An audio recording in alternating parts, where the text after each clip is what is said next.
Hello guys and welcome back to my channel.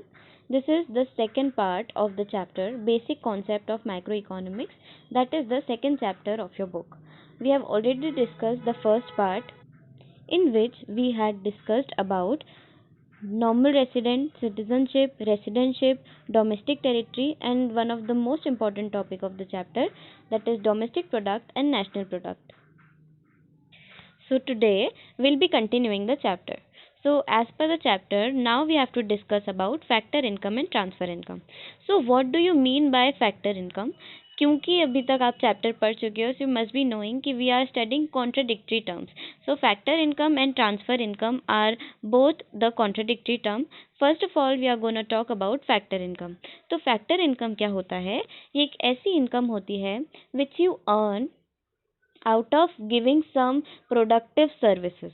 ठीक है, any teacher, any servant or anybody who is working and giving services, maybe for production of any good or giving services for any other purpose.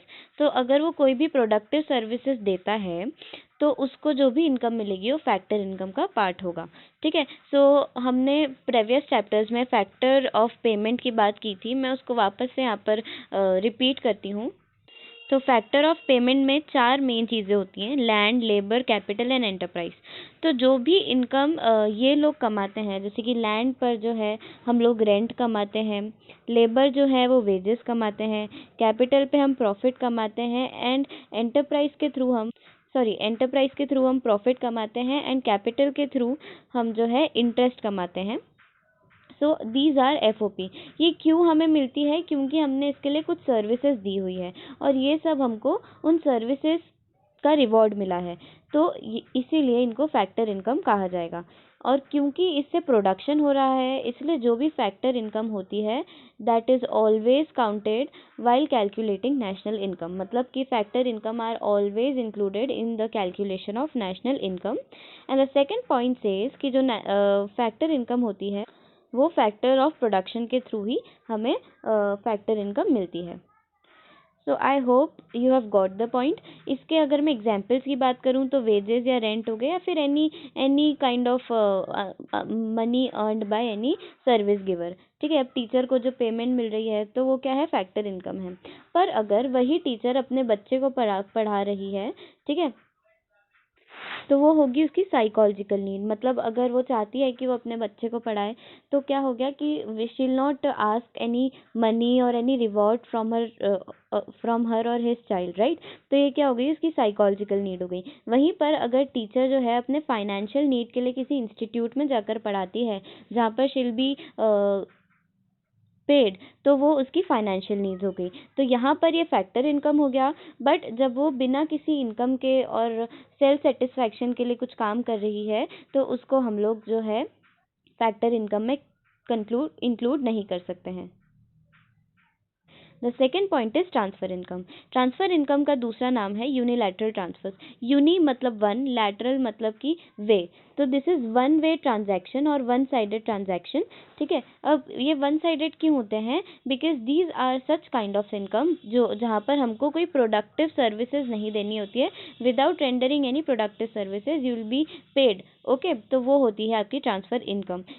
अगर question आता है कि what do you mean bye unilateral transfer, तो भी आपको यही definition लिखनी है.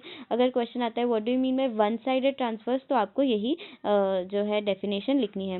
अब इसमें एग्जांपल है आपका सब्सिडी या pension. So you must have seen कि गवर्नमेंट जो है वो पुअर लोगों को सब्सिडीज देती है और ना ही पुअर लोग को, इवन एक सोसाइटी या फिर मास लेवल पे बहुत सारी सब्सिडीज गवर्नमेंट के द्वारा दी जाती है. So these are considered as transfer income because जितने भी लोगों को गवर्नमेंट सब्सिडी दे रही है, government does not expecting any work or any individual work from them. ठीक है, सपोज उसने एक इंसान को सब्सिडी दी है तो गवर्नमेंट ये नहीं बोलेगी पहले आप ये काम करो देश को सुधारो उसके बाद सब्सिडी मिलेगी. So this is not the way and this is not how things goes. तो इसीलिए ये ट्रांसफर इनकम का पार्ट है. क्योंकि इनकम है तो यहाँ पर इनकम किसके लिए होगी? उन लोगों के लिए होगी जिनको सब्सिडी मिल रही है. ठीक है, अगर गवर्नमेंट की पॉइंट ऑफ व्यू से देखा जाए तो ट्रांसफर पेमेंट है. इसी को सपोर्ट करते हुए हमारे पास एक और पॉइंट है टैक्स, ठीक है। अब what should we consider tax, it is an factor income और transfer income. If you have got the point, pause the video and try to answer it by yourself. But let me tell you कि जो tax होता है ये हम पे करते हैं गवर्नमेंट को, और एट द सेम टाइम हम एज एन इंडिविजुअल ये उम्मीद नहीं करते हैं कि अगर मैं टैक्स पूरा पे कर रही हूँ तो जो गवर्नमेंट है वो मेरे घर के पास की फुटपाथ को सुधार देगा, वो मेरे घर के पास में एक पार्किंग खड़ी कर देगा, वो मेरे घर को सुधार देगा। So nothing happens like that, ठीक है। So we pay tax without any expectation, and whatever government does with that particular tax amount, it is for the whole society, right. तो वो भी एक ट्रांसफ़र इनकम है government के लिए, और क्योंकि हम पे कर रहे हैं तो हमारे लिए हमारी तरफ से वो ट्रांसफ़र पेमेंट है।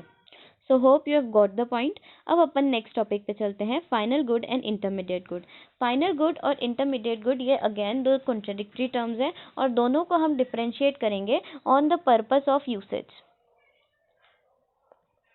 इसका मतलब ये कि जो फाइनल गुड होता है ये ऐसे गुड होते हैं, फाइनल गुड के दो अपन कह सकते हैं फाइनल गुड के दो फंक्शन हैं। या तो वो गुड किसी इन्वेस्टमेंट पर्पस में काम आएगा, या तो वो गुड किसी कंजम्पशन पर्पस के लिए काम आएगा। से फॉर एग्जांपल हम मिल्क की बात करते हैं जो कि हमको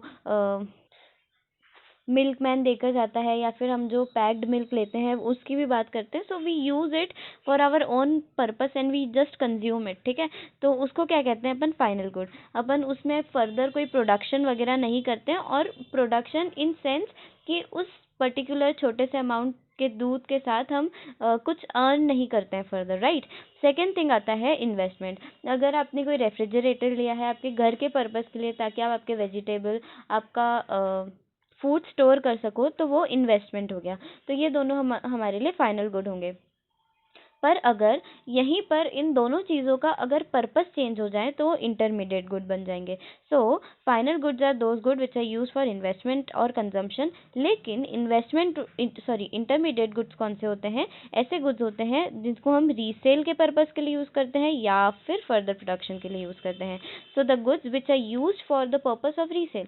Y am I saying resale, ऐसे कोई गुड जो कि होलसेलर खरीद रहा है रिटेलर को देने के लिए, सो वो एक इंटरमीडिएट गुड की तरह ही कंसिडर किया जाएगा, क्योंकि उसका अभी भी सेल प्रोसीजर चल रहा है, ठीक है। प्रोड्यूसर से कंज्यूमर वाली जर्नी अभी ख़त्म नहीं हुई है। दूसरी बात, अगर वही गुड को अगर हम यूज़ करते हैं as a raw material to produce something else, okay, as a raw material if you use something, so then to that good will be considered as an intermediate good. Now इसी में मैं refrigerator और milk का example लेके आपको समझाती हूँ। अगर मिल्क कोई स्वीट शॉप वाला खरीद रहा है तो वो उसके लिए एक रॉ मटेरियल होगा जो अपनी स्वीट्स को बनाने के लिए वो यूज़ करेगा। तो उस मिल्क के साथ वो फर्दर प्रोडक्शन करेगा, और in purpose of monetary terms, in terms of money, ठीक है। तो इसीलिए क्या होगा, वो इंटरमीडिएट गुड कहलाएगा। सिमिलरली अगर रेफ्रिजरेटर, अगर सपोज कोई एक ऑटोमोबाइल की शॉप पर रखा हुआ है, ठीक है, तो वो क्यों रखा हुआ है वहाँ पे refrigerator, for the purpose of sales, ठीक है। तो वो भी एक रीसेल गुड हो गया, इसीलिए उसको भी हम एक इंटरमीडिएट गुड ही कहेंगे। सो अल्टीमेटली किसी भी गुड्स के एंड यूज़, यानी जो भी हम जिस पर्पस के लिए हम वो गुड खरीदते हैं उस पर डिपेंड करता है कि हमें उसे फाइनल गुड बोलना है या फिर इंटरमीडिएट गुड बोलना है। दूसरी चीज़, हमेशा इंटरमीडिएट गुड की डेरिवेटिव डिमांड होती है। तो हम कह सकते हैं कि इंटरमीडिएट गुड जो है वो रॉ मटेरियल हो गए हैं, या फिर वो ऐसे गुड्स हो गए हैं जो कि फाइनली कंज्यूमर के पास नहीं जाने वाले। यस, तो जो भी फाइनल गुड होगा, जब तक उस फाइनल गुड की डिमांड नहीं होगी उन इंटरमीडिएट गुड्स की डिमांड भी नहीं होगी।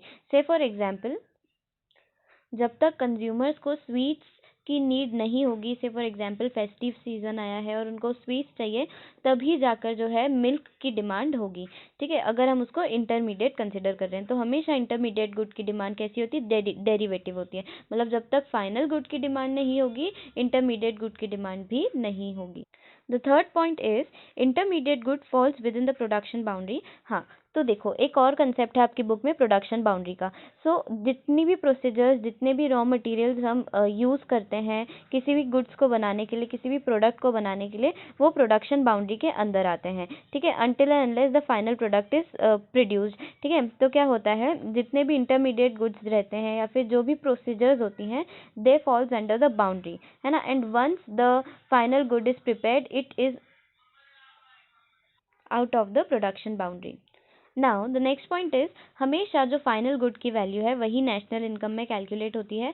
ऑफ कोर्स, क्योंकि इंटरमीडिएट गुड जो रहते हैं, all the sum of intermediate good और उनकी जो प्राइसेस होती है प्लस प्रॉफिट से ही जो है फाइनल गुड की वैल्यू निकल, है ना।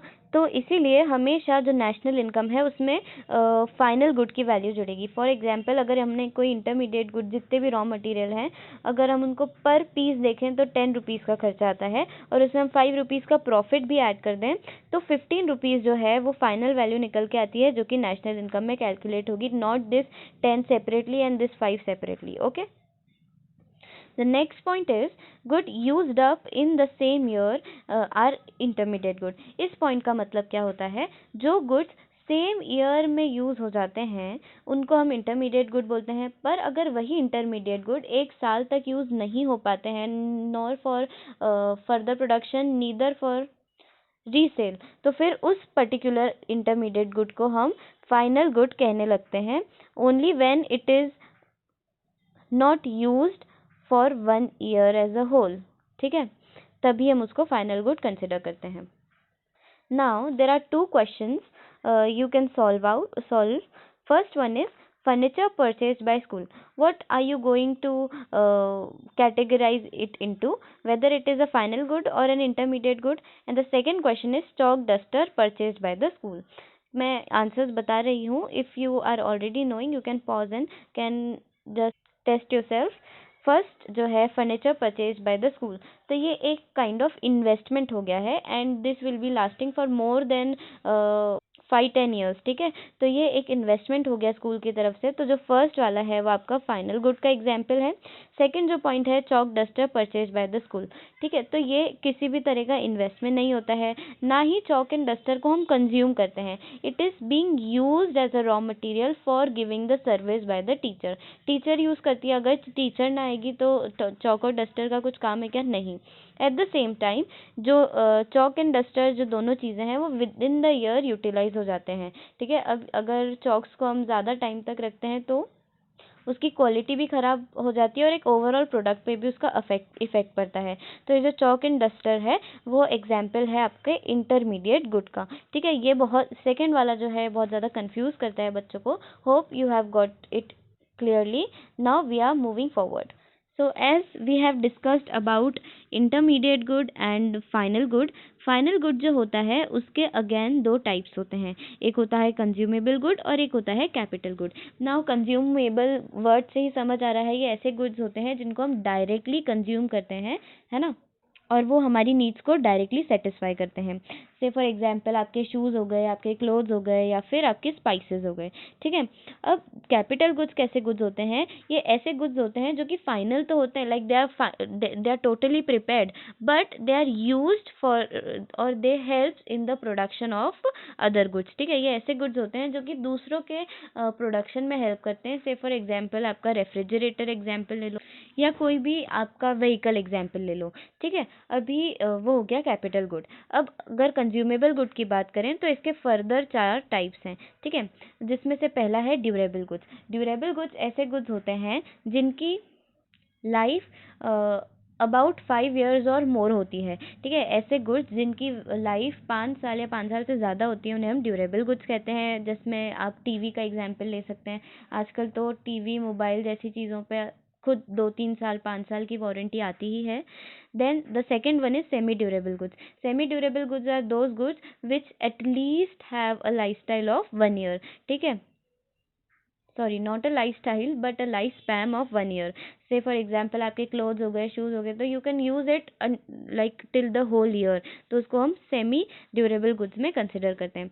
नाउ नॉन ड्यूरेबल गुड्स जो रहते हैं वो नॉन पेरिशेबल गुड्स कहलाते हैं, जो जिनकी लाइफ जो है वो 1 या 2 दिन की होती है and we have to use it in the fresh manner, जैसे कि मिल्क हो गया, वेजीज हो गए, आपके फ्रूट्स हो गए, तो ये सब नॉन ड्यूरेबल का पार्ट है। और फोर्थ जो है वो आती है आपकी सर्विसेज। अभी बैंकिंग की सर्विस हो गई, टीचिंग हो गया, सो ये सब क्या है, कंज्यूमेबल चीज़ें हैं जिसके लिए बिल्कुल रेडी टू यूज चीज़ें होती है ये, ठीक है। तो यहाँ पर ये सर्विसेज की बात हुई। So these were the 4 types of consumable goods and we have also discussed about the capital good. Now we are moving forward. जैसे अब अपन बात करते हैं कि अगेन किसी भी गुड को कंज्यूमेबल गुड या फिर कैपिटल गुड में उसके अल्टीमेट यूसेज के हिसाब से क्लासिफाई करेंगे। से फॉर एग्जांपल मैंने कैपिटल गुड में फ्रिज का एग्जांपल लिया था, पर वो ड्यूरेबल गुड्स के में भी एक ड्यूरेबल गुड्स का भी एक एग्जांपल हो सकता है। अब वो डिपेंड करता है कि मैं उसको एक इंडस्ट्रियल पर्पस के लिए यूज़ कर रही हूँ या फिर अपने खुद के घर के लिए यूज़ कर रही हूँ। If I am using it for a domestic purpose then it will be a consumable good. If I will be using it for the industrial purpose it will be considered as the capital good. तो या अभी तक हमने जो भी हैं बड़ी बड़ी टर्म्स जो हैं जिस पे अधिकतर क्वेश्चंस आते हैं उसके बारे में डिस्कस कर लिया है। अब हम यहाँ पे कुछ इंपॉर्टेंट टर्म्स की बात करेंगे जो कि आपको आगे फॉर्मूला बनाने में और न्यूमेरिकल्स करने में काम आएंगे। और ये छोटी छोटी टर्म्स हैं जिसको आपको समझना ज़रूरी है। So the first one is investment. Investment का मतलब क्या होता है, if you are from the accounts background so you must be knowing कि इन्वेस्टमेंट क्या हो गया, एनी कैपिटल फॉर्मेशन, ठीक है। कोई भी कैपिटल फॉर्मेशन होता है उसको हम इन्वेस्टमेंट कहते हैं, ठीक है। अब जो इन्वेस्टमेंट होता है ये दो टाइप का होता है, एक होता है ग्रॉस इन्वेस्टमेंट और एक होता है नेट इन्वेस्टमेंट। ऐसा इन्वेस्टमेंट जिसपे अभी तक डेप्रिसिएशन नहीं लगा है will be the gross investment, और ऐसा इन्वेस्टमेंट जिस पर डेप्रिसिएशन लग गया है उसकी वैल्यू जो है, यानी जो हमारा एक्चुअल गुड है उसकी वैल्यू थोड़ी कम हो चुकी है डेप्रिसिएशन के बाद, तो वो कहलाएगा आपका net investment. So gross investment is a investment on which depreciation is not yet allowed, whereas net investment is a investment on which depreciation has already been allowed, ठीक है। तो इसी से हम डेप्रिसिएशन का फॉर्मूला बना सकते हैं कि depreciation is equal to gross minus net investment, ठीक है। अब not just investment but anything on the gross level and the net level will be differentiated on the basis of depreciation.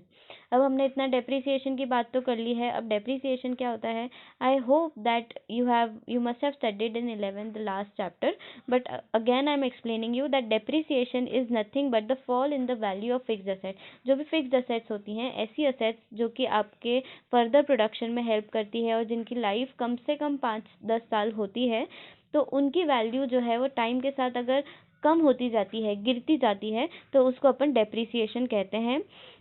May be due to the passage of time, जैसे जैसे time बीतता जाता है तो उसकी value कम हो जाती है, और may be due to wear and tear, मतलब कि जो थोड़ा बहुत ख़राब हो जाता है यूज़ करने पर कोई भी चीज़, उससे किसी पर्टिकुलर गुड की वैल्यू कम होना, या फिर एक्सपेक्टेड ऑब्सोलेंस, मतलब कि हर एक गुड की अपनी अपनी लाइफ रहती है और उस लाइफ के अकॉर्डिंग धीरे धीरे अपनी एफिशिएंसी खोता है, ठीक है। तो उसको भी हम डेप्रिसिएशन के लिए एक रीज़न मान सकते हैं, ठीक है। So this is what is depreciation means.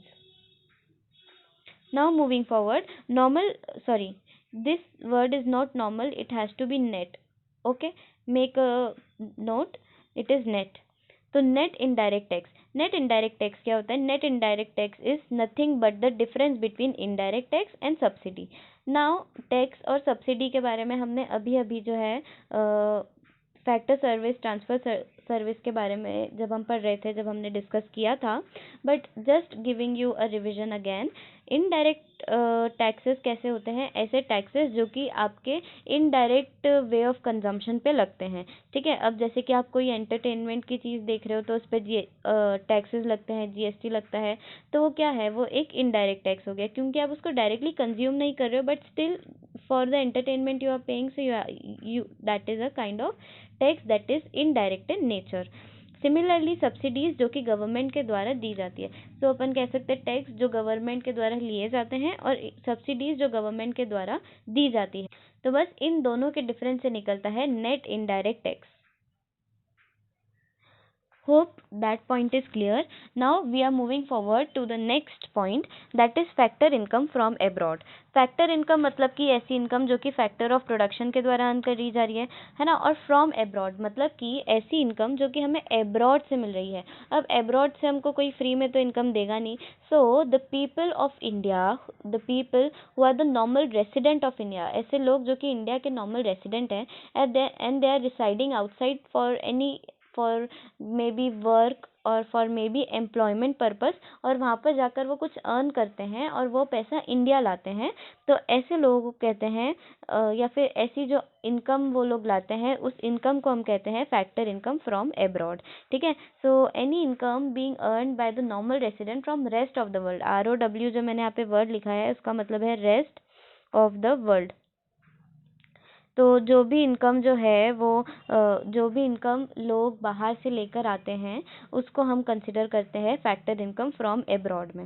Similarly factor income to abroad बिल्कुल ऑपोजिट है, यानी कि ऐसी इनकम जो कि लोग इंडिया में रहकर कमा रहे हैं बट वो लोग जो है वो किसी दूसरी कंट्री या फिर किसी दूसरे नेशन के नॉर्मल रेसिडेंट हैं. ठीक है. अब इन दोनों के डिफरेंस से हमको मिलता है net factor income from abroad. ठीक है. तो जो फैक्टर इनकम फ्रॉम अब्रॉड है उसका शॉर्ट फॉर्म है FIFA and factor income to abroad का शॉर्ट फॉर्म होता है फीटा. ठीक है. तो net factor income from abroad की डेफिनेशन अगर मैं बोलूँ तो it is the difference between factor income from abroad and factor income to abroad. ठीक है. नाउ जो नेट फैक्टर इनकम होती है इसकी वैल्यू पॉजिटिव, नेगेटिव, ज़ीरो आती है. अब तीनों के मैं केसेस आपको समझा देती हूँ और कौन सा हमारे कंट्री के लिए अच्छा है और नहीं अच्छा है वो भी मैं बता देती हूँ. Net factor income from abroad की वैल्यू पॉजिटिव तब आएगी जब फीफा की वैल्यू जो है ज़्यादा होगी और फीटा की वैल्यू कम होगी. फीफा यानी कि फैक्टर इनकम फ्रॉम अब्रॉड की वैल्यू ज़्यादा होगी और फैक्टर इनकम टू अब्रॉड की वैल्यू कम होगी. सपोज़ ये 50 है और ये 40 है तो ये पॉजिटिव में आंसर आएगा. अब ये हमारे लिए भी, नेशन के लिए भी एक पॉजिटिव सिचुएशन है क्योंकि हमारे नॉर्मल रेसिडेंट वाले जो लोग हैं वो इंटरनेशनल इनकम हमारे यहाँ ला रहे हैं. So that is a good sign for the country. Second जो है वो है आपका नेगेटिव वाला केस. तो net factor income from abroad negative कब आएगी? जब फैक्टर इनकम फ्रॉम अब्रॉड जो है उसकी वैल्यू कम होगी and factor income to abroad की वैल्यू ज़्यादा होगी. So it is the situation जहाँ पर फीफा की वैल्यू 40 होगी एंड फीटा की वैल्यू 50 होगी. ठीक है. तो तब क्या होगा, वो नेगेटिव आंसर आएगा. इसका आएगा नेगेटिव आंसर और इस वाले का आ रहा था पॉजिटिव आंसर. और अगर फीफा एंड फीटा दोनों की वैल्यू ही अगर सेम हुई तो आंसर ज़ीरो आ जाएगा. ऑफ कोर्स अगर 40 माइनस 40 करेंगे तो आंसर तो ज़ीरो आना ही है. तो वो कौन सा सिचुएशन हो गया? ज़ीरो वाला सिचुएशन हो गया. सो ज़ीरो वाला भी एक मॉडरेट सिचुएशन है कि still development can be done. But अगर नेगेटिव वाला वैल्यू आता है so we have to be little concerned. So yeah, here the topics end and simultaneously our chapter also ends. So I have completed the whole chapter in 2 videos and the first part is already uploaded on my channel and I leave the link in the description box for sure. Also I have created the videos related to writing skills on my channel, so you can check out that. And the writing skill is of class 12th. So hope you have got this video, and if you found the channel useful, the video useful, please like the video and please do subscribe to my channel. And of course your each and every doubt are entertained on the comment section, so you can drop your doubts and any sort of comment you can drop it down. So thank you so much for watching the video. Good day.